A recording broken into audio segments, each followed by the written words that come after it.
The U.S. has this belief that we are number one in everything. Black men being killed by police is somewhat normal in this country. Stop the hate! There must be justice for our children.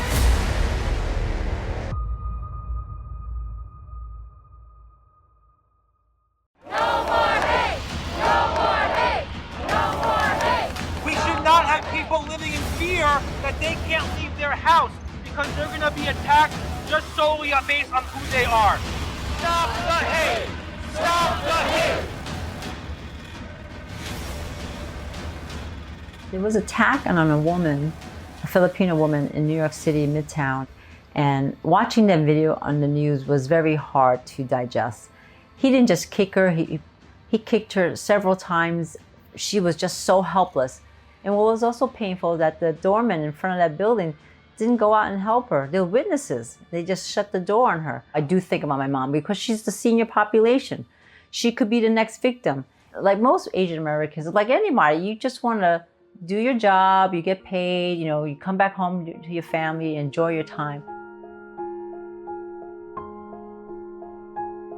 Attacks on Asian Americans have started long before I was born. Since Chinese Americans came to the United States. Since the pandemic of last year, there was this rise because of the xenophobia on our people. And it was due to a lot of racist rhetoric that was used from President Trump. Everybody thought that Asians were diseased. They stopped coming to our community. They didn't shop at businesses. And that really took a toll economically.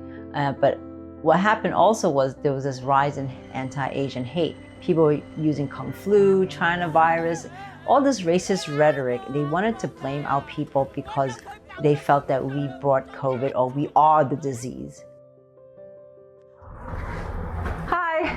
Hi, my name is Shirley, and me and my friends, we made these signs to keep all the Chinatown businesses safe.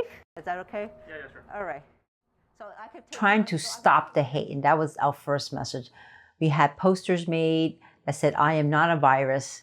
We had some volunteers that helped us put these posters in the community so that people felt safe and that victims and bystanders are encouraged to report the crime.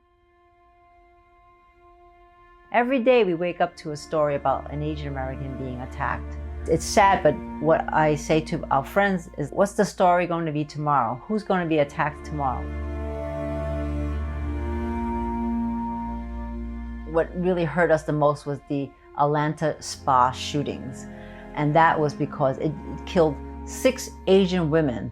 And that was really the moment where Asian Americans really wanted to come together and just cry out loud, stop the hate, stop trying to attack us, stop killing us.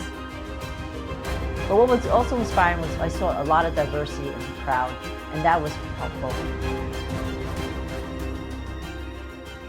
Honestly, decades upon decades upon decades of being silenced, unheard, unacknowledged, and I feel like today is much needed. This is not a city that should allow to condone this type of hatred.